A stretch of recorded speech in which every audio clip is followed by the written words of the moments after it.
Preizkusili smo Seata Ibizo, na slovenske ceste pa je v teh dneh zapeljala nova Arona, torej mali Seatov SUV, ki vozi na Ibicini osnovi. Na prvi vožnji nas je Arona precej navdušila, z navdušenjem pa smo se vrnili tudi z prve vožnje Kia Stinger, ki se je prav tako v teh dneh pripeljal k nam. Sicer pa je novica tedna predvsem dejstvo, da se je BMW v Ameriki odločil zaračunavati uporabo CarPlaya in sicer z letno naročnino $80. Kot so izračunali novinarski kolegi pri ameriškem CNET-u, je to povsem neupravičeno, saj recimo za CarPlay Apple BMW ne plača nič. No, v evropskih državah naj ne bi bilo tako, sploh pa ne v Sloveniji, saj pri nas BMW sistema CarPlay sploh ne omogoča. Še ena pikra na BMW-jev račun prihaja iz Los Angelesa. Raziskovalni novinarji CBS-a so izbrskali, da $10 milijonov vredna flota policijskih i3 miruje, policisti jih ne uporabljajo niti za administrativne namene, katerim so namenjeni.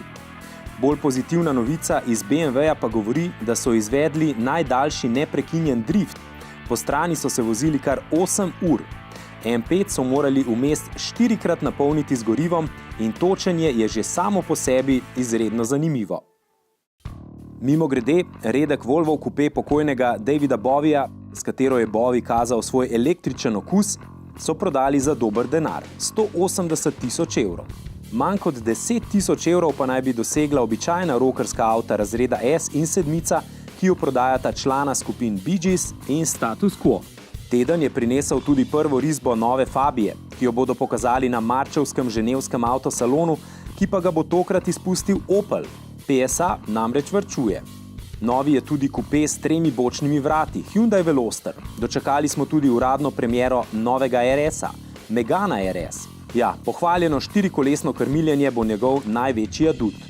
Pokazali so tudi Clio RS 18, črno-rumeno zver v barvah najbolj slavnih Renaultovih F1 dirkalnikov.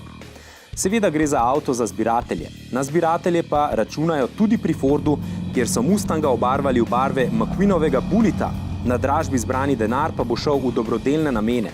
In ko smo ravno v dirkaških vodah, ne boste verjeli, Sir Stirling Moss se je pri 88 letih končno uradno upokojil. Tokratne MMC-jeve avtomobilske novice pa zaključujemo na zeleni strani. Nissan je v Veliki Britaniji začel prodajati solarne panele za hiše.